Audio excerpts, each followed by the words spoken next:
కొడాలి నాని అరెస్టుకు రంగం సిద్ధమవుతున్నట్టుగానే కనిపిస్తున్నాయి పరిణామాలు. కొడాలి నాని విదేశాలకు పారిపోయే అవకాశం ఉంది అంటూ లుకౌట్ నోటీసులు జారీ చేసింది ఆంధ్రప్రదేశ్ ప్రభుత్వం. కొడాలి నాని వైసీపీ ప్రభుత్వ హయాంలో పౌర సరఫరాల శాఖ మంత్రిగా పనిచేశారు. ఆ తర్వాత ప్రస్తుతం నాని ఇప్పుడు అనారోగ్యంతో ఉన్నారు. ప్రభుత్వం మారిన తర్వాత ఆంధ్రప్రదేశ్లో నానిపై కొన్ని కేసులు నమోదయ్యాయి. ఆ కేసులన్నీ కూడా విచారణ దశలో ఉన్నాయి, విజిలెన్స్ విచారణ దశలో ఉన్నాయి. నాని కొన్ని రోజుల క్రితం ముంబై వెళ్ళి హార్ట్ సర్జరీ చేయించుకున్నారు. ప్రస్తుతం ఆయన హైదరాబాద్కి వచ్చేశారు. అయితే ఇటీవల కాలంలో కొన్ని వార్తలు కూడా వచ్చాయి. నానికి ఇంకా అనారోగ్య సమస్యలు తగ్గకపోవడంతో ఆయనకు విదేశాలకు తీసుకువెళ్ళి ట్రీట్మెంట్ ఇప్పించాలి అని కుటుంబ సభ్యులు భావిస్తున్నారు అంటూ వార్తలు వచ్చాయి.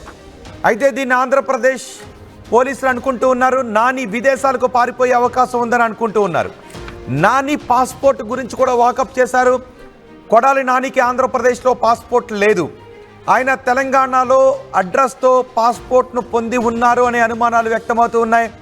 ఈ నేపథ్యంలో భారతదేశంలో ఉన్న అన్ని విమానాశ్రయాలకు, భారతదేశంలో ఉన్న అన్ని పోర్ట్లకు కొడాలి నానిపై లుకౌట్ నోటీసులు జారీ చేశారు. ఈ లుకౌట్ నోటీసులు ఎలా పనిచేస్తాయంటే, ఒకవేళ నాని ఎక్కడికైనా విదేశాలకు వెళ్ళాలి అని ఎయిర్పోర్ట్కి వెళితే అక్కడ అధికారులు ఆపేస్తారు.